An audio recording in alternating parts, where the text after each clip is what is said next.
ഈശോയിൽ പ്രിയപ്പെട്ട സഹോദരങ്ങളെ, ഇന്നേ ദിവസം തിരുസഭയില് പരിശുദ്ധ കന്യകാമറിയത്തിന്റെ മാതാപിതാക്കന്മാരായ ജോവാക്കീമും അന്നയും ദേവാലയത്തിൽ സമർപ്പിച്ചതിന്റെ ഓർമ്മ തിരുനാൾ തിരുസഭയിൽ ആഘോഷിക്കുകയാണ്. ഈശോയെ ദേവാലയത്തിൽ സമർപ്പിച്ചതിന്റെ തിരുനാൾ ഫെബ്രുവരി 2-ാം തീയതി ആഘോഷിക്കുന്നത് നമുക്കറിയാം. ഈശോയെ യേശുവിനെ ദേവാലയത്തിൽ കൊണ്ടുപോയി സമർപ്പിക്കുന്ന തിരുനാൾ അത് ഫെബ്രുവരി 2-ാം തീയതിയാണ്. ഇന്ന് പരിശുദ്ധ കന്യകാമറിയത്തെ ദേവാലയത്തിൽ മാതാപിതാക്കൾ സമർപ്പിച്ചതിന്റെ ഓർമ്മ തിരുനാൾ ആഘോഷിക്കുക. നമ്മളെയും ദൈവത്തിന് പരിപൂർണമായി മാമോദീസായിൽ സമർപ്പിച്ചിട്ടുണ്ട്, ഇല്ലേ? മാമോദീസായുടെ നാളിൽ കൊണ്ടുപോയി സമർപ്പിച്ചില്ലേ? പൂർണ്ണമായും സമർപ്പിച്ചു. അന്ന് നമ്മെ ഈ തിന്മയുമായിട്ടുള്ള എല്ലാ ബന്ധനങ്ങളിൽ നിന്നും മോചിപ്പിച്ച് ശുദ്ധീകരിച്ച് ദൈവത്തിനായിട്ട് സമർപ്പിച്ചു. ഇനിമേലിൽ നമ്മൾ ദൈവഹിതം നിറവേറ്റിക്കൊണ്ട് ദൈവത്തോടൊത്ത് ദൈവരാജ്യത്തിന്റെ ഭാഗമായി ജീവിക്കുകയാണെങ്കിൽ അതിൽ വിശ്വസ്തയോടെ ഫലം പുറപ്പെടുവിച്ച് വിശ്വസ്തയോടെ തുടർന്നാൽ നമുക്കും പാപത്തിൽ വീഴില്ല, നിത്യജീവനിൽ എത്തും. അവർക്ക് ജീവന്റെ കിരീടം ലഭിക്കും.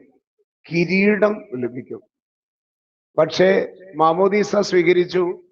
നമ്മൾ വീണ്ടും അനുദിനം നമ്മൾ എടുത്ത വാഗ്ദാനങ്ങളെയോ ഒന്നിനെയും കുറിച്ച് വലിയ ഗൗരവമൊന്നുമില്ലാതെ, വേണ്ട ഗൗരവ ചിന്ത പോലും ഇല്ലാതെ നമ്മൾ ആ പാപത്തിൽ മുഴുകി ജീവിച്ചു പോയി. അങ്ങനെ അനുദിനം ചെയ്തു കൂട്ടുന്ന നിരവധിയായ പാപങ്ങൾ, മാമോദീസായിലൂടെ ജന്മപാപവും എല്ലാം അതുവരെയുള്ള എല്ലാ പാപങ്ങളും മായ്ക്കപ്പെട്ട് വിശുദ്ധീകരിക്കപ്പെട്ട നമ്മൾ അന്ന് മരിച്ചിരുന്നെങ്കിൽ നിത്യജീവനിൽ പ്രവേശിക്കാമായിരുന്നു. പക്ഷെ തുടർന്നും നമുക്ക് ജീവിതം ഉണ്ടായിരുന്നതിനാല് ഈ ഭൂമിയിലുള്ള ജീവിതത്തിൽ നമ്മൾ എടുത്ത മാമോദീസായുടെ ഗുണം നമ്മൾ പ്രോപ്പറായിട്ട് മുഴുവനായും മാമോദീസായിൽ എടുത്ത വാഗ്ദാനവും മാമോദീസ നമ്മോട് ആവശ്യപ്പെടുന്ന ഒരു ജീവിത ശൈലിയുണ്ട്. കേൾക്കണം, മാമോദീസ സ്വീകരിക്കുമ്പോൾ ആ വ്യക്തിയിൽ നിന്നൊരു ജീവിത ശൈലി ആവശ്യപ്പെടുന്നുണ്ട്. മാമോദീസ സ്വീകരിച്ച് ദേവാലയത്തിനുള്ളിലേക്ക് പ്രവേശിച്ചത് ദൈവരാജ്യത്തിൽ അംഗത്വം കിട്ടി എന്ന പോലെയാണല്ലോ ദേവാലയം സൂചിപ്പിക്കുന്നത്. അങ്ങനെ ജീവിച്ചവര് അതനുസരിച്ചുള്ള ഒരു ജീവിതക്രമം കൂടി പാലിച്ചിരുന്നെങ്കിൽ നമുക്ക് ഈ ഭവിഷ്യത്ത് ഉണ്ടാകില്ലായിരുന്നു. അതിന് പകരം നമുക്കറിയാം, ആദിമ ക്രൈസ്തവ സമൂഹത്തിന്റെ ഇടയിലടക്കം വലിയ ഭവിഷ്യത്തുകൾ വന്നിരുന്നു. കൊളോസോസ് ലേഖനത്തില് 2-ാം അധ്യായം 20-ാം വാക്യം ഒന്ന് എടുത്ത് പെട്ടെന്ന് നോക്കുക. കൊളോസോസ് ലേഖനം 301-ാമത്തെ പേജില് 301-ല് 2:20 ക്രിസ്തുവിനോടൊപ്പം പ്രപഞ്ചത്തിന്റെ മൂലഭൂതങ്ങൾക്ക് നിങ്ങൾ മരിച്ചു കഴിഞ്ഞിരിക്കുന്നതിനാൽ എന്ന് പറഞ്ഞാൽ മാമോദീസ സ്വീകരിക്കുന്ന ഒരു വ്യക്തി പ്രപഞ്ചത്തിന്റെ മൂലഭൂതങ്ങൾക്കും ഈ ജഡത്തിന്റെ ആസക്തികൾക്കും എല്ലാം മരിച്ചു എന്നുള്ളതാണ്. മാമോദീസായിലൂടെ നമ്മളൊരു ക്രിസ്തുവിനോടുകൂടെ ഈ ലോകത്തിന് മരിക്കുകയാണ് ചെയ്യുന്നത്. മനസ്സിലാകുക, മാമോദീസായിൽ സംഭവിക്കേണ്ടത് നിങ്ങൾ ലോകത്തിന് മരിച്ചു എന്ന് പറഞ്ഞാൽ ആ രീതിയിൽ വേണം ഒരു വ്യക്തി പിന്നെ ജീവിക്കാൻ. ലൗകികത നമ്മളെ സ്പർശിക്കാൻ പാടില്ല. ആ വിധത്തിൽ വേണം മക്കളെ വളർത്താൻ, നമ്മൾ ജീവിക്കാൻ. ലോകത്തിന്റെ ഭ്രമിപ്പിക്കുന്ന മോഹങ്ങളുണ്ട് അവിടെ പുറത്ത്. അതിൽ പെടാതെ ജീവിക്കുന്ന ഒരു സമൂഹമായിരിക്കണം, ഈ വേർതിരിവ് വ്യക്തമായി മനസ്സിലാക്കിയ ഒരു സമൂഹമായിട്ട് വേണം ശരിക്കും പറഞ്ഞാൽ മാമോദീസ കഴിയുമ്പോൾ ഉള്ള ജീവിതം. മുൻകാലങ്ങളിലൊക്കെ അഡൽട്ട് ബാപ്റ്റിസമാണ് നടന്നിരുന്നത്. മുതിർന്നവർ, പ്രായപൂർത്തിയായവരൊക്കെയാണ് മാമോദീസ സ്വീകരിച്ചിരുന്നത്. അവർക്ക് ഈ കാര്യങ്ങളെ കുറിച്ചൊക്കെ വ്യക്തമായി മനസ്സിലാക്കി കൊടുക്കാനും അതനുസരിച്ച് ഒരു വേറിട്ട ജീവിതം തന്നെ നയിക്കാനും സാധിക്കുമായിരുന്നു മുൻകാലങ്ങളിലൊക്കെ. പിന്നീട് ഇൻഫന്റ് ബാപ്റ്റിസം ശിശുക്കളുടെ മാമോദീസ ആരംഭിച്ചപ്പം ഇതിന്റെ ഉത്തരവാദിത്വം ജ്ഞാനസ്നാന മാതാപിതാക്കൾക്കും ഈ കുഞ്ഞിന്റെ മാതാപിതാക്കൾക്കുമാണ്. എട്ടും പൊട്ടും തിരിഞ്ഞിട്ടില്ലാത്ത ശിശുവിന് ലോകം എന്നതാണ്, ദൈവരാജ്യം എന്താണെന്നുള്ളതിനെ കുറിച്ച് യാതൊരു അറിവുമില്ല. അപ്പോൾ അതിനെ ദുഷ്ടനിൽ നിന്ന് സംരക്ഷിച്ച് വളർത്തുക എന്നുള്ളത് ജ്ഞാനസ്നാന മാതാപിതാക്കളുടെ കഴിവും മികവും അനുസരിച്ചിരിക്കും. പിന്നെ ജ്ഞാനസ്നാന മാതാപിതാക്കൾക്ക് എന്താണ് ലോകമെന്നോ എന്താണ് ദൈവരാജ്യമെന്നോ പോലും ഇതൊരു ചടങ്ങെന്നല്ലാതെ ഇതിന്റെ പ്രത്യേകത എന്താണെന്ന് വ്യക്തമായിട്ടൊന്നും ആർക്കും തന്നെ മനസ്സിലാകുന്നില്ല. എന്താണ് ലോകമെന്നുള്ളത് പോലും തിരിഞ്ഞിട്ടില്ല. ലോകം ദുഷ്ടപിശാചിന്റെ സാമ്രാജ്യമാണെന്നും ആ ലോകത്തോടുള്ള വിരക്തി, അതാണ് ശരിക്കുള്ള ഒരു ക്രിസ്ത്യാനി ഒരു നല്ല രീതിയിൽ പറഞ്ഞാൽ ഒരു സന്യാസിയെ പോലെ ജീവിക്കും. നല്ലൊരു ക്രിസ്ത്യാനി, നല്ല ക്രിസ്ത്യാനിയുടെ കാര്യം ഞാൻ പറഞ്ഞേ, ലോകത്തിന്റെ ഭ്രമിപ്പിക്കുന്ന മോഹങ്ങളിൽ അവൻ പെടില്ല. അവന് വ്യക്തമായ ധാരണയുണ്ട് ലോകം തിന്മയാണ്. അത് ചെറുപ്പം മുതലേ നമുക്ക് അതിലെല്ലാം ഒന്നും എടുക്കാനുള്ളതല്ല. നമ്മൾ ആ ലോകത്തിൽ കാണുന്ന എല്ലാത്തിനും ഒപ്പം തുള്ളാനുള്ളവരല്ല. നമ്മളെ മാറ്റി നിർത്തിയതാണ്. ഇങ്ങനെ തന്നെ ആയിരിക്കണം ഒരു ക്രിസ്ത്യാനി വളർന്നു വരേണ്ടത്. പക്ഷെ അതുകൊണ്ട് തന്നെയാണ് പൂർവ്വകാലങ്ങളിലടക്കം ഈ ലോകത്തെ തിന്മയായി കണ്ടിരുന്ന സാഹചര്യമുണ്ട്. നിങ്ങൾ നോക്കിക്കേ, ക്രിസ്തുവിനോടൊപ്പം പ്രപഞ്ചത്തിന്റെ മൂലഭൂതങ്ങൾക്ക് നിങ്ങൾ മരിച്ചു കഴിഞ്ഞിരിക്കുന്നതിനാൽ ഇനിയും ലോകത്തിൻ്റെതെന്ന മട്ടിൽ ജീവിക്കുന്നത് എന്തിന്? അതാണ് പൗലോസ് ലീഗ കൊളോസോസിലെ സമൂഹത്തിൽ ഏതാനും പേര് മാമോദീസ സ്വീകരിച്ചു കഴിഞ്ഞിട്ടും അവര് പിന്നെയും പഴയ ജീവിത ശൈലിയിലേക്ക് പോയപ്പോൾ അവരെ ശാസിച്ച് ചോദിക്കുന്നതാണ്, എന്നാ പിന്നെ നിങ്ങൾക്ക് മാമോദീസ സ്വീകരിക്കാതിരുന്നു കൂടായിരുന്നു? ഒരു സമർപ്പിതൻ, ഒരു വൈദികൻ പൗരോഹിത്യം സ്വീകരിച്ചതിന് ശേഷം പിന്നെയും ഒരു പുരോഹിതന് ചേരാത്ത ജീവിത ശൈലി നയിച്ചു കഴിയുമ്പോൾ മനുഷ്യര് ചോദിക്കും, എന്നാ പിന്നെ ഇയാൾക്ക് അച്ഛനാവാതിരുന്നു കൂടായിരുന്നു? ചോദിക്കില്ലേ? എന്നാ ഇയാൾക്ക് വല്ല കുടുംബജീവിതം നയിച്ചുകൊണ്ട് സമൂഹത്തിൽ ജീവിച്ചു കൂടായിരുന്നോ? പിന്നെ എന്തിനാ ഈ പണിക്ക് പോയത്?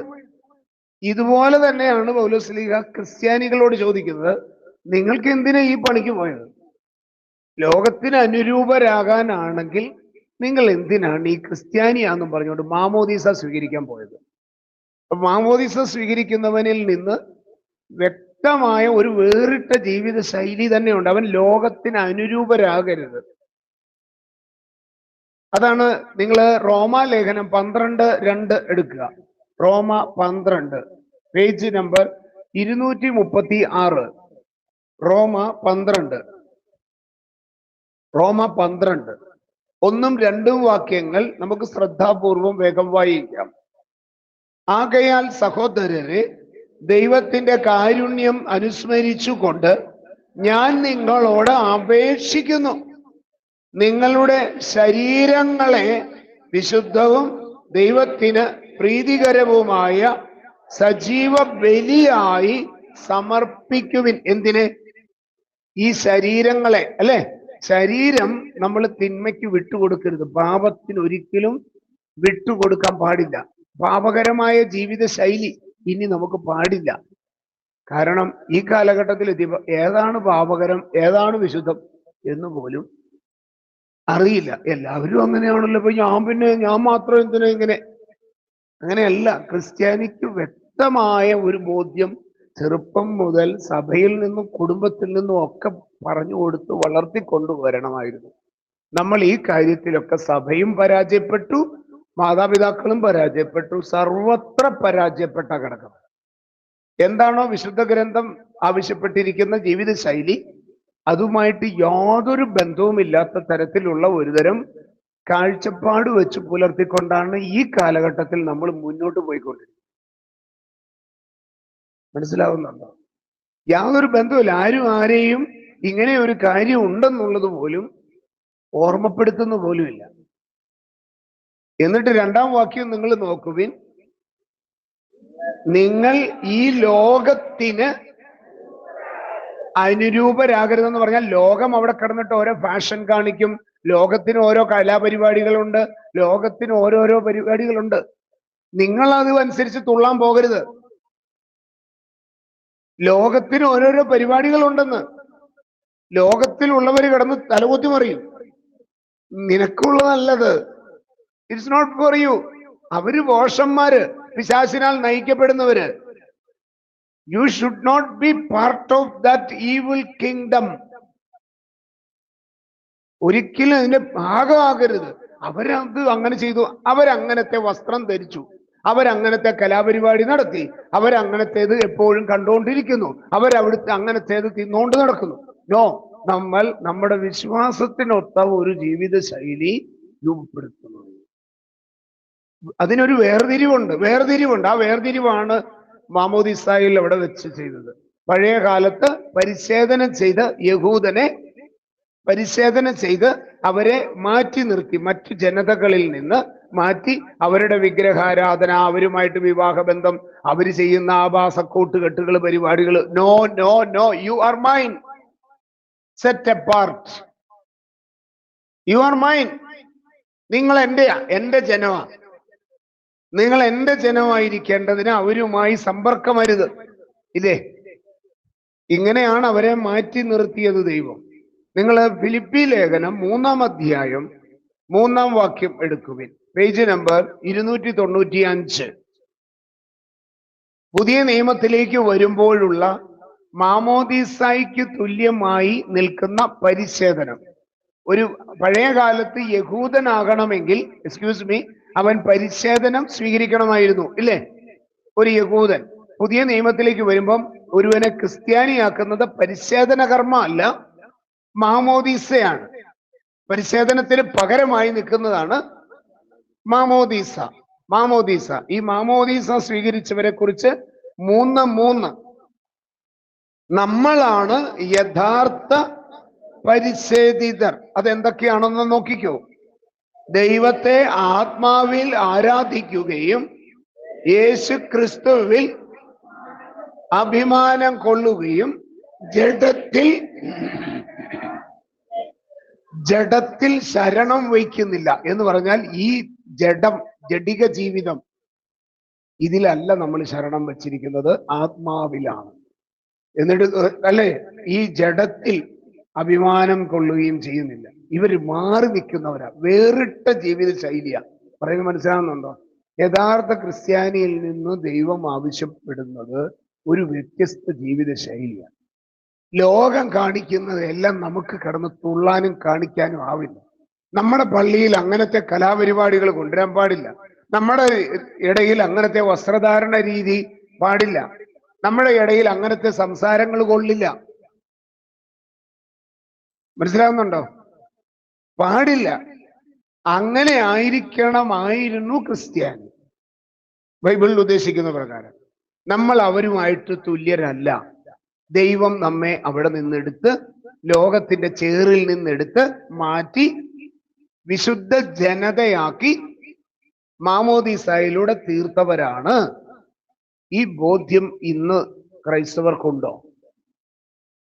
എന്തെങ്കിലും ഇങ്ങനെ തങ്ങൾ വ്യത്യസ്തരാണ്, തങ്ങളെ മാറ്റിയതാണ്, വേർപെടുത്തിയതാണ്, എനിക്ക് അങ്ങനെ ആവാൻ ഇനി പാടില്ല എന്ന് നമ്മൾ മാറ്റി കരുതി മാറി നിൽക്കുന്ന എന്ത് കാര്യമാണ്?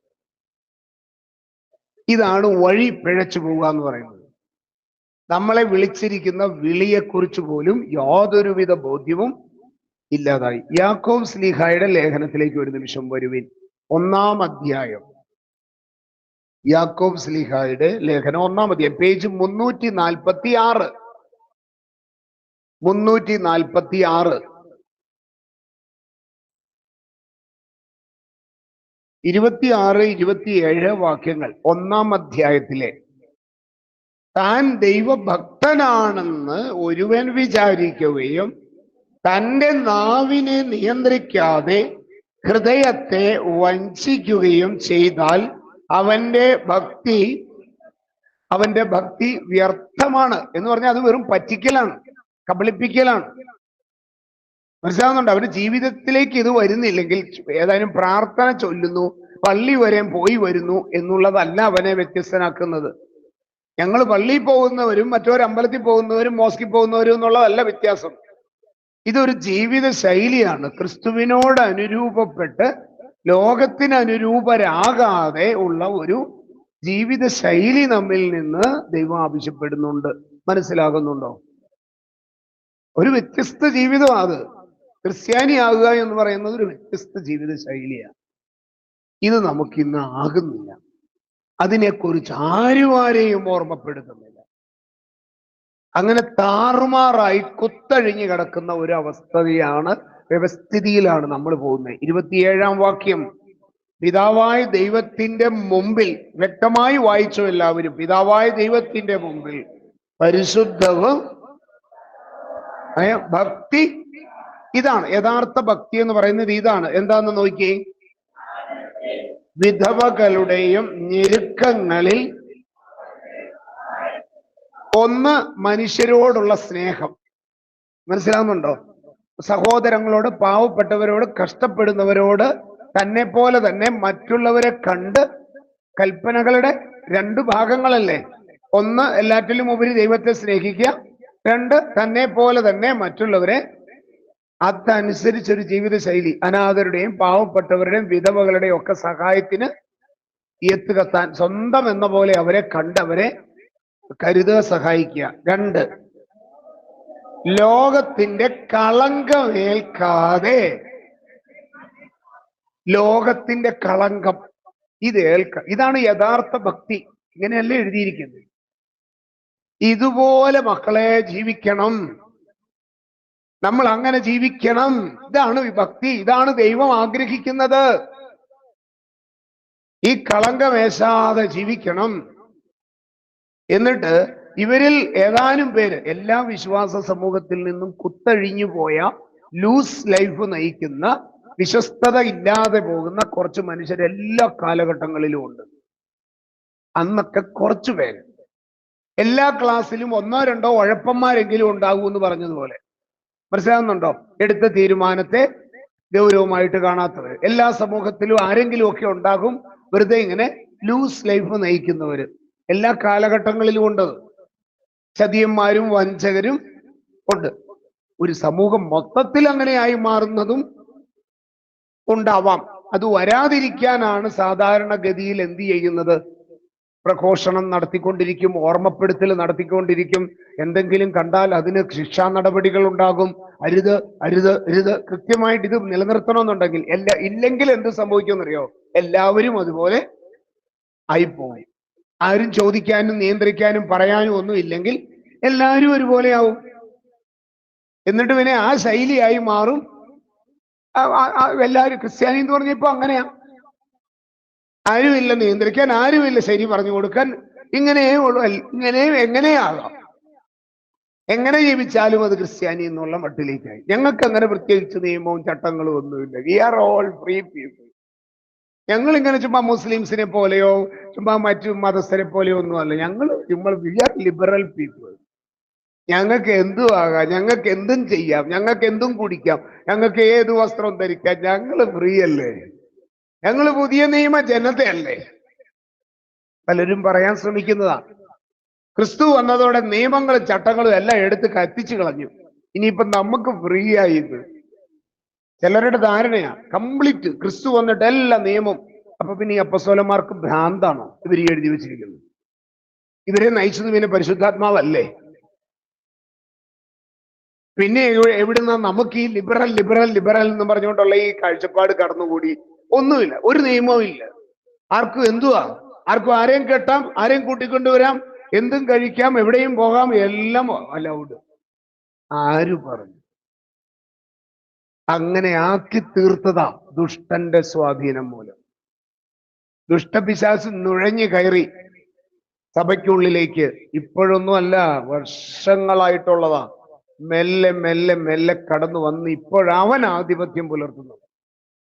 ബാക്കി രൂപത്തിൽ സഭ സഭ സഭ എന്നും പറഞ്ഞുകൊണ്ട് ചുമ്മാ പാരമ്പര്യത്തിന്റെ കോലും പിടിച്ചുകൊണ്ട് എല്ലാവരും വഴിവക്കിൽ നിന്ന് യുദ്ധം ചെയ്യുമ്പോൾ ഞങ്ങളുടെ പാരമ്പര്യം നിങ്ങളുടെ പാരമ്പര്യം എന്നൊക്കെ പറഞ്ഞുകൊണ്ട് വെറുതെ ഒരു കാര്യവും ഇല്ലാത്ത കാര്യം, ഒരു മനുഷ്യനെ സ്വർഗത്തിൽ എത്തിക്കുന്നതുമായി യാതൊരു ബന്ധവും ഇല്ലാത്ത, കുലബന്ധമില്ലാത്ത കാര്യങ്ങൾക്ക് തമ്മി തല്ലി പിരിഞ്ഞ് ചാകുമ്പോ ചെന്നായ്ക്കളെ പോലെ, ആരെയും രക്ഷിക്കാൻ കഴിവില്ലാത്ത കുറച്ച് പാരമ്പര്യത്തിന്റെ കുറച്ച് മൺകുടങ്ങളും പേറിക്കൊണ്ട് തെരുവിൽ നിന്നിട്ട് കോലടിയ കലം തല്ലി പൊട്ടിക്കൽ മത്സരം പോലെയാണ് ഇന്ന് നടന്നുകൊണ്ടിരിക്കുന്നത്. ഒരു കാര്യവുമില്ല, ആരെയും രക്ഷിക്കാൻ ഒരു വിധത്തിലും ഒരു ചെറു ഒരു രോമത്തിന്റെ അത്രയും പോലും കഴിവില്ലാത്ത പാരമ്പര്യങ്ങളും പിടിച്ചുകൊണ്ട് ചുമ്മാ യുദ്ധത്തിലാണ്. ഞങ്ങളുടെ റീത്ത്, നിങ്ങളുടെ റീത്ത്, ഞങ്ങളുടെ പാരമ്പര്യം, മറ്റവരുടെ പാരമ്പര്യം, അത് ഇത് ഒരു വിധത്തിലും ഒരു ഗുണവും ചെയ്യില്ലാത്ത കാര്യം.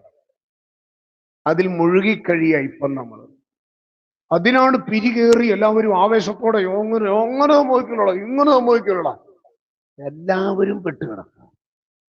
കാരണം ഈ ലോകത്തിന്റെ ദേവൻ ഇവരുടെ മനസ്സിനെ അന്ധമാക്കി. അവരെന്തിനാണ് വിളിക്കപ്പെട്ടിരിക്കുന്നതെന്ന്, എങ്ങോട്ടാണ് പോകുന്നതെന്ന് പോലും ചിന്തിക്കുന്നു. ആരുടെ മുമ്പിലാണ് കണക്ക് കൊടുക്കേണ്ടത് എന്ന് ചിന്തിക്കാൻ പോലും ആവാത്ത വിധത്തിൽ തലയ്ക്ക് മത്ത് പിടിച്ച് ഈ ലഹരി വസ്തുവിനോട് അടിച്ചവര്, കഞ്ചാവൊക്കെ അടിച്ചവരെങ്ങനെ നീങ്ങുന്നു, അവർക്ക് പിന്നെ ചിന്താശേഷി നഷ്ടപ്പെട്ടവരെ പോലെ ഇങ്ങനെ അങ്ങോട്ട് വെച്ച് നടക്കുന്നവരെ പോലെ ആയിരിക്കുക സഭയുടെ ഇപ്പോഴത്തെ കറന്റ് സിറ്റുവേഷൻ. എങ്ങോട്ടാ പോകുന്നത്, എന്താ ചെയ്യുന്നതെന്ന് ഒരു വ്യക്തതയും ഇല്ലാത്തതുപോലെയാ സ്വർഗം ഇപ്പൊ സഭയെ കണ്ടുകൊണ്ടിരിക്കുന്നു. എങ്ങോട്ടാ പോകുന്നത്, ജനത്തെ എങ്ങോട്ടാ നയിക്കുന്നത്, ഒരു പിടി ആർക്കും ഇല്ലാത്ത പോലെ തോന്നും. ഏതാണ്ടൊക്കെ കിടന്ന് പറയുന്നുണ്ട് ക്രിസ്തു ക്രിസ്തു എന്ന് അവിടെ ഇവിടെയൊക്കെ പുലമ്പുന്നെങ്കിലും യാതൊരു ബന്ധവും ക്രിസ്തുവുമായിട്ടില്ലാത്ത ഒരു തരം അവസ്ഥയിലേക്ക് എത്തിക്കൊണ്ടിരിക്കുക. ആ കാലഘട്ടത്തിൽ സഭയെ പിടിച്ചു നിർത്തണം, വിശ്വാസം കാക്കണം. തിരുവചനങ്ങളിലൂടെ പരിശുദ്ധാത്മാവിലൂടെ പകരപ്പെട്ട ആ വിശ്വാസത്തിനൊത്ത ജീവിക്കുന്ന ഒരു ചെറു സമൂഹമെങ്കിലും ഉയർന്നു വരണം. സഭയിൽ ഒരു ചെറു സമൂഹമെങ്കിലും ഉയർന്നു നിൽക്കണം. കർത്താവിന്റെ മഹത്വപൂർണമായ വരവിൽ അവിടുത്തെ എതിരേൽക്കാൻ ഒരു ചെറു സമൂഹമെങ്കിലും നിൽക്കണം. ഏലിയായുടെ കാലത്തുണ്ടായിരുന്നു തിരഞ്ഞെടുക്കപ്പെട്ട ഒരു അവശിഷ്ട ഭാഗം, റെംനന്റ് ഗ്രൂപ്പ്, ഒരു റെംനൻസ് ഉണ്ടായിരുന്നു, ഒരു കുഞ്ഞ് അവശിഷ്ട ഗണം. ഏലിയ വിലപിക്കുന്നുണ്ട്, ഒരാൾ പോലും ഇല്ല, ഇതെന്തൊരു കഷ്ടം ഇത്, എല്ലാവരും ഈ ബാലിന്റെ പിന്നാലെ പോവുക.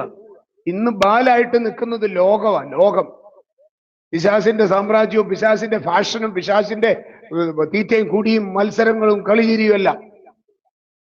ഇന്നും ബാലിന്റെ പിന്നാലെ തന്നെയാ എല്ലാവരുടെ ഓട്ടം, ബാൽദേവന്മാരെ പൂജിക്കുന്നവരെ പോലെ.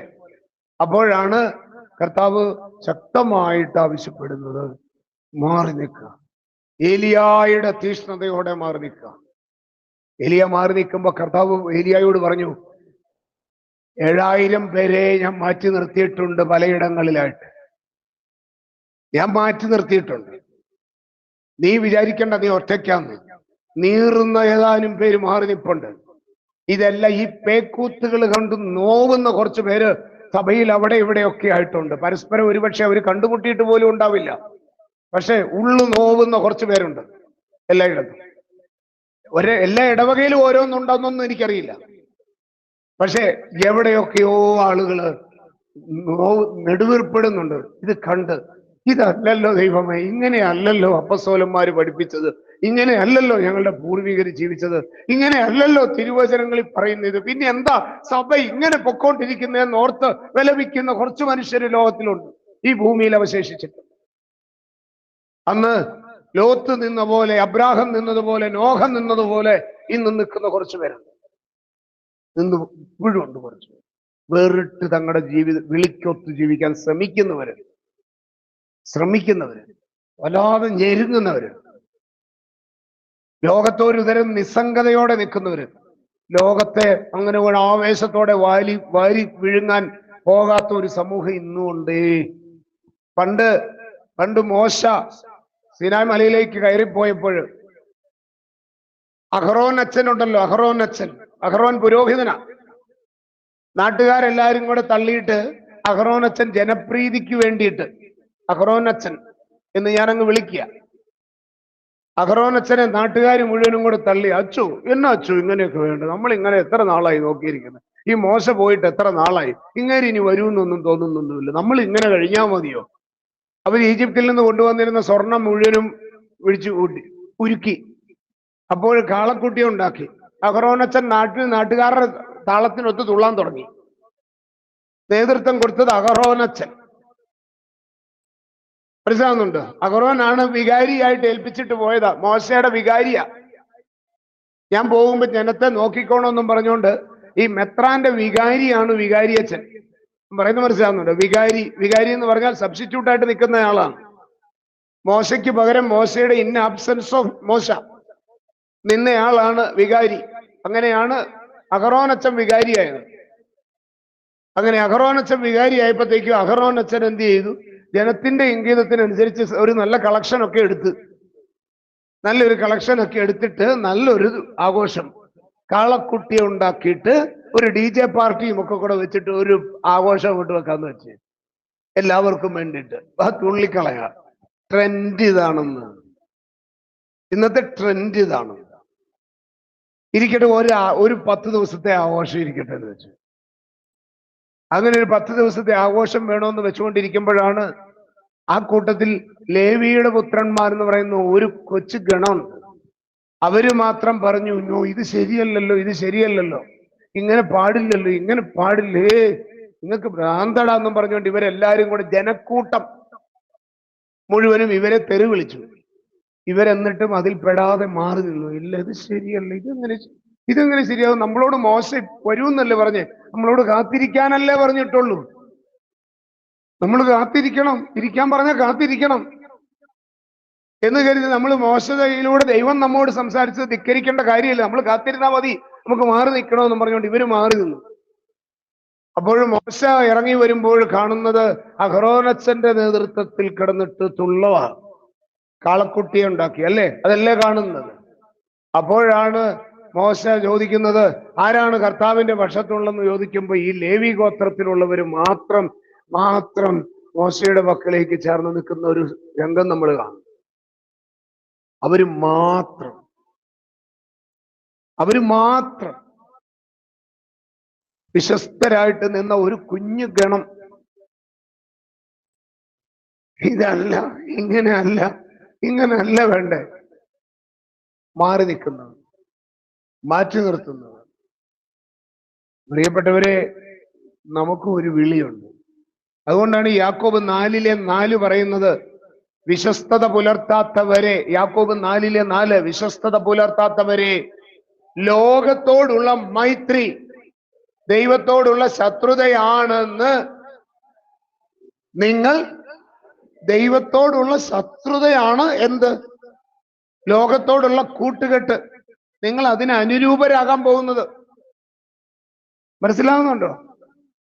ഈ പള്ളി വരുമ്പോ ഇങ്ങനെ ഇട്ടിട്ട് പുറത്തേക്ക് ഇറങ്ങുമ്പോ, ഫംഗ്ഷന് പോകുമ്പോ കുറച്ച് നൂല് മാത്രം ഇട്ടുകൊണ്ടങ്ങ് പോകുന്ന പരിപാടിയില്ലേ, അത് ദൈവത്തോടുള്ള ശത്രുതയാണെന്ന്. ലോകത്തിലുള്ള വേശ്യകളെ പോലെ വഴിവെക്കി നിൽക്കുന്ന മനുഷ്യരെ മുഴുവൻ ആകർഷിക്കാൻ വേണ്ടിയിട്ട് വാ വാ വാ ഇങ്ങ് നോക്കെന്നും പറഞ്ഞുകൊണ്ട് ഇറങ്ങുന്ന വസ്ത്രധാരണ രീതിയും നടപ്പും എടുപ്പും ഇല്ലേ, അത് ലോകത്തോടുള്ള മൈത്രിയാണെന്ന്, ദൈവത്തോട് കാണിക്കുന്ന അവിശ്വസ്തതയാണെന്ന്. നിങ്ങൾ മാമോദീസായിൽ എടുത്ത ആ വാഗ്ദാനത്തിന്റെ ലംഘനമാണെന്ന്, നമുക്ക് അങ്ങനെ ജീവിക്കാൻ പാടില്ലെന്ന്, വിശുദ്ധി കാത്തു സൂക്ഷിക്കണമെന്ന്. അതുകൊണ്ടാണ് ലോകത്തെയോ ലോകത്തിലുള്ള വസ്തുക്കളെയോ നിങ്ങൾ സ്നേഹിക്കരുത്. ആരെങ്കിലും ലോകത്തെ സ്നേഹിച്ചാൽ പിതാവിന്റെ സ്നേഹം അവനിൽ ഉണ്ടാവുകയില്ലെന്ന് 1 യോഹന്നാൻ 2:15-16 പറയും. കണ്ണുകളുടെ ദുരാശ, ജഡത്തിന്റെ ദുരാശ, ജീവിതത്തിന്റെ അഹന്ത, ഇവയൊന്നും ദൈവത്തിൽ നിന്നുള്ളതല്ല. അപ്പൊ പിന്നെ ദൈവത്തിൽ നിന്നല്ലെങ്കിൽ പിന്നെ ആരിൽ നിന്ന് വരുന്നതാണ്? പിശാചിൽ നിന്ന് വരുന്നു. അതിന്റെ പിന്നാലെ പോകുന്നവർ. പ്രിയപ്പെട്ടവരെ, ഇന്ന് നമ്മൾ പരിശുദ്ധ കന്യാമറിയത്തെ ദേവാലയത്തിൽ കാഴ്ചവെക്കുന്നതിന്റെ തിരുനാൾ ആഘോഷിക്കുക. 84-ാം സങ്കീർത്തനം 3-ാം വാക്യം ഒന്ന് എടുക്കുമോ നിങ്ങൾ? 84-ാം സങ്കീർത്തനത്തിലെ 3-ാം വാക്യം.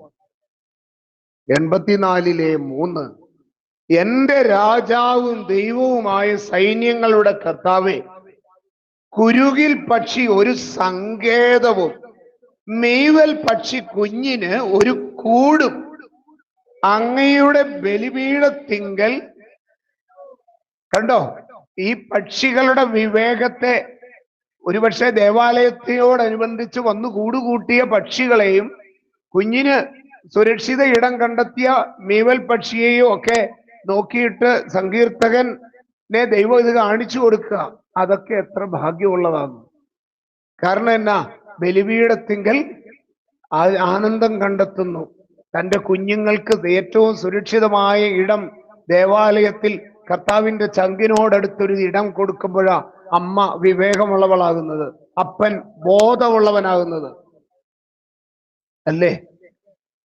കർത്താവിന്റെ പക്കൽ ഇടം കൊടുക്കുമ്പോൾ ദൈവത്തിന്റെ വചനമനുസരിച്ച് അവിടുത്തോട് ചേർന്ന് ജീവിക്കുന്ന വിധത്തിൽ അവരുടെ ജീവിതങ്ങളെ തരപ്പെടുത്തി കൊടുക്കുമ്പോഴാ വിവേകമുള്ളവരാകുന്ന മാതാപിതാക്കള്. അല്ലാതെ ലോകത്തിനൊത്തു തുള്ളാൻ, ലോകത്തിന് അനുരൂപരാകാൻ മുട്ടയിൽ വിരിയുന്നതിന് മുമ്പ് തന്നെ നമ്മുടെ ഭാവനയ്ക്കൊത്ത് കുഞ്ഞുങ്ങളെ വളർത്തിക്കൊണ്ടുവരും. ലോകത്തിന്റെ രീതിയിൽ വസ്ത്രം ധരിപ്പിച്ച്, കണ്ടോ ചുന്ദരിയായി, ഹായ് എന്ത് രസവാ, കൊച്ച സിനിമ നടിയെ പോലെ ഇരിക്കും, പോയി റിയാലിറ്റി ഷോയ്ക്ക് വാ.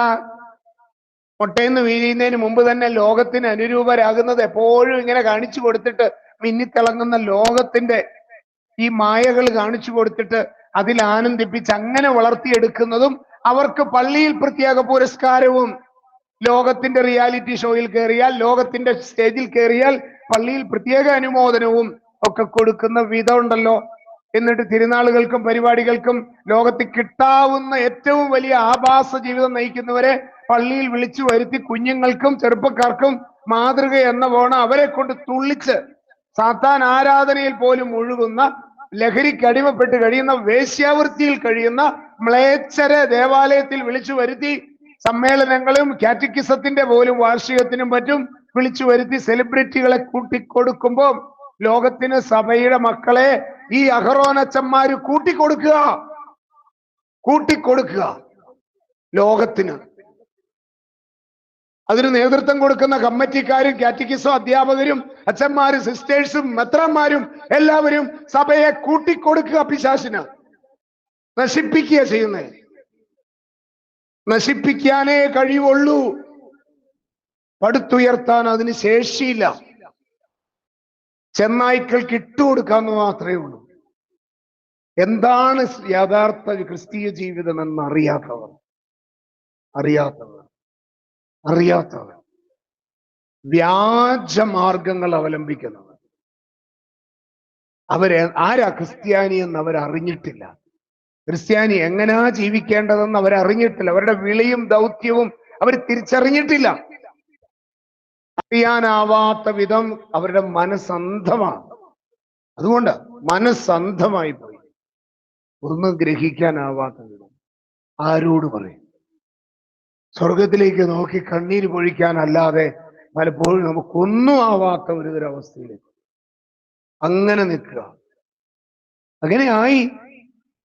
ഇനി ആരോട് പറയും? ആര് മനസ്സിലാക്കും? ഇത് മനസ്സിലാക്കണമെന്നുണ്ടെങ്കിൽ ഒരാഴ്ച ചൂടുവെള്ളത്തിൽ മുക്കി പിടിച്ചുകൊണ്ടിരുന്നിട്ട് ഇത് പറയുമ്പോഴേ നിങ്ങൾക്കും മനസ്സിലാവുള്ളൂ. അതുപോലെ വചനത്തിൽ മുക്കി കുളിപ്പിച്ചു വെച്ചിട്ട് ഉപ്പിലിട്ട മാങ്ങ പോലെ ഈ ഉപ്പിലിടുമ്പോഴത്തേക്കും എന്താ സംഭവിക്കുന്നത്? അതിന്റെ നീര് മുഴുവനും പുറത്തേക്ക് പുറന്തള്ളിപ്പോവും. അല്ലേ എന്ന് പറഞ്ഞ പോലെ ഈ ലോകത്തെ നിങ്ങളിൽ നിന്ന് മുഴുവൻ ഈ വചനമാകുന്ന ഉപ്പിലിട്ടിട്ട് നിങ്ങളിലുള്ള ലോകത്തെ ഒരു പരിധി വരെ നിങ്ങളുടെ ഉള്ളിൽ നിന്ന് പിഴിഞ്ഞ് കളഞ്ഞിട്ടാണ് ഇപ്പൊ ഈ വചനം നിറയ്ക്കുന്നത്. അതുകൊണ്ടാണ് നിങ്ങൾക്ക് മനസ്സിലാകുന്നത്. ലോകത്തിന്റെ ചിന്താഗതികൾ ഒരു പരിധി വരെ വചനത്തിലൂടെ എന്ത് ചെയ്തു? ശുദ്ധി ചെയ്തു, മാറ്റിക്കളഞ്ഞു. ആ ലോകത്തിന്റെ നീര്, ലോകത്തിന്റെ കാഴ്ചപ്പാടുകൾ, ലോകം തെറ്റാണ്. എന്നിട്ടാണ് ഇതിലേക്ക് നമ്മൾ നല്ല അച്ചാറുണ്ടാക്കാനായിട്ട് ഉപ്പിലിട്ട മാങ്ങ എടുക്കുന്നതെന്ന് പറഞ്ഞ പോലെ നല്ല പ്രബോധനങ്ങൾ തരാൻ അങ്ങനെയേ പറ്റൂ. അല്ലേ? Hallelujah, hallelujah, hallelujah, hallelujah, hallelujah. ഈശോയെ നന്ദി, ഈശോയെ നന്ദി. ഹല്ലേലൂയ. അതുകൊണ്ടാണ് ഈശോ ഇന്നത്തെ സുവിശേഷത്തിൽ നിങ്ങൾ നോക്കുവിൻ, പരിശുദ്ധ അമ്മയുടെ സമർപ്പണത്തെ കുറിച്ച് പറയുമ്പം ഈ നിന്നെ പ്രസവിച്ച ആളും നിന്നെ പാലൂട്ടിയ വയോധരങ്ങളും ഒക്കെ ഭാഗ്യമുള്ളതെന്ന് ലൂക്ക 11 പറയുമ്പം ഈശോ പറയുന്നു, ദൈവവചനം അനുസരിച്ച് ജീവിക്കുന്നവർ കൂടുതൽ ഭാഗ്യവാന്മാർ. ഇവിടെ ഇന്ന് ഇതാ ഈശോ പറയുന്നു 50-ാം വാക്യം, മത്തായി 12:50, സ്വർഗസ്ഥനായി എന്റെ പിതാവിന്റെ ഇഷ്ടം നിറവേറ്റുന്നവൻ ആരോ അവരാണ് എൻ്റെ സഹോദരനും എൻ്റെ സഹോദരി എൻ്റെ അമ്മയും ഒക്കെ. അവന് ആ ക്വാളിഫിക്കേഷനിലേക്ക് വരണമെന്നുണ്ടെങ്കിൽ മാതാവിന്റെ വലിയ രൂപമോ കർത്താവിന്റെ ഒരു വലിയ കുരിശോ നെഞ്ചത്ത് തൂക്കിയിട്ടു അല്ലെങ്കിൽ വലിയൊരു രൂപക്കൂട് ഉണ്ടാക്കി എന്നുള്ളത് കൊണ്ടല്ല. നമ്മുടെ ജീവിത ശൈലി വചനത്തിന് അനുസൃതമാകണം. പ്രീതികരമായ കൽപ്പനകൾക്കനുസൃതമായ ഒരു ജീവിത മീവൽ പക്ഷി അങ്ങനെ വളർത്തി. അതുകൊണ്ടാണ് ഈശോ ഇന്നത്തെ സുവിശേഷത്തിൽ നിങ്ങൾ നോക്കുവിൻ, പരിശുദ്ധ അമ്മയുടെ സമർപ്പണത്തെ കുറിച്ച് പറയുമ്പം ഈ നിന്നെ പ്രസവിച്ച ആളും നിന്നെ പാലൂട്ടിയ വയോധരങ്ങളും ഒക്കെ ഭാഗ്യമുള്ളതെന്ന് ലൂക്ക 11 പറയുമ്പം ഈശോ പറയുന്നു, ദൈവവചനം അനുസരിച്ച് ജീവിക്കുന്നവർ കൂടുതൽ ഭാഗ്യവാന്മാർ. ഇവിടെ ഇന്ന് ഇതാ ഈശോ പറയുന്നു 50-ാം വാക്യം, മത്തായി 12:50, സ്വർഗസ്ഥനായി എന്റെ പിതാവിന്റെ ഇഷ്ടം നിറവേറ്റുന്നവൻ ആരോ അവരാണ് എൻ്റെ സഹോദരനും എൻ്റെ സഹോദരി എൻ്റെ അമ്മയും ഒക്കെ.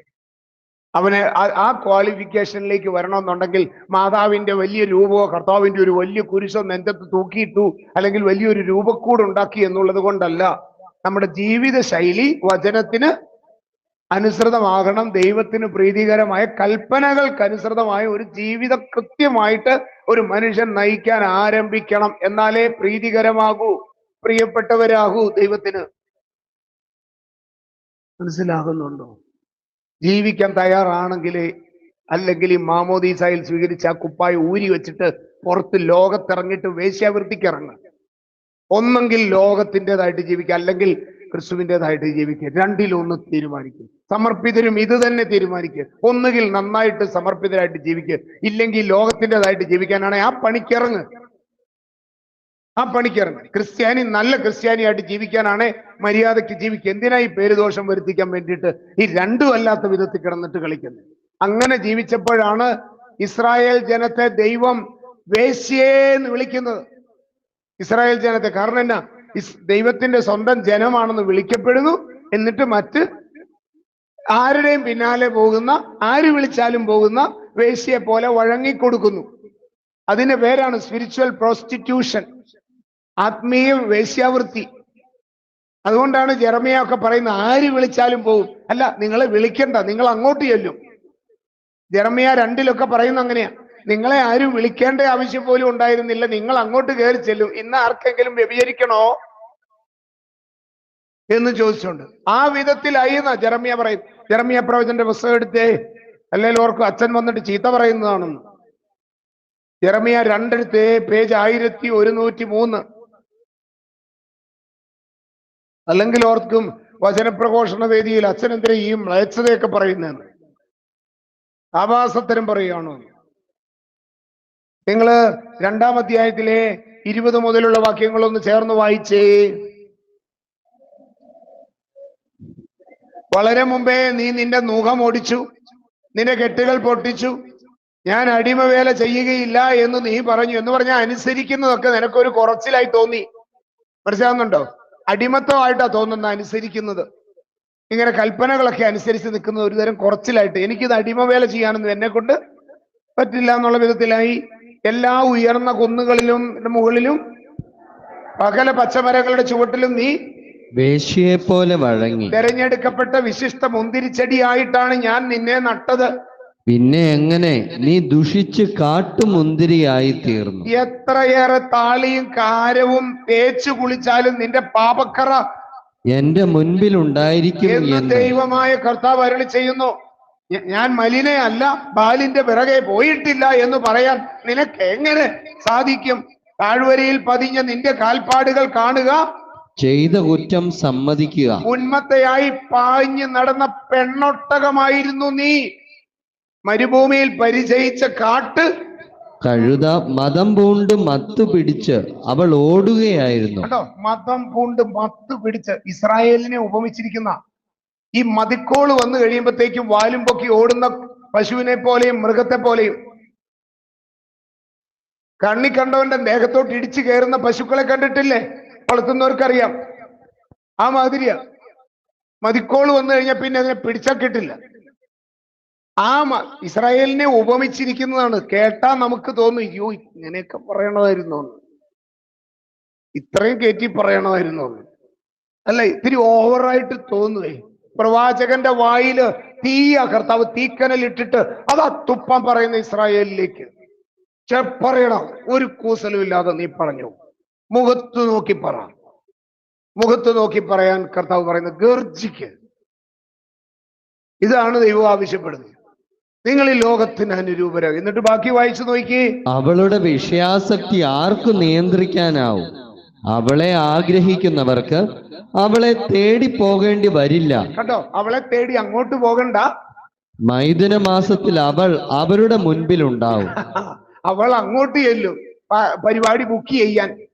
സാത്താൻ ആരാധകരോട് ചോദിക്കും, ഞങ്ങളുടെ പള്ളിയിൽ എന്നാ ഒരു പരിപാടി നടത്തണേ? ഒരു ഡേറ്റ് തരാവോ സാത്താൻ ആരാധകരെ, ലോകത്തിലെ ആഭാസരെ?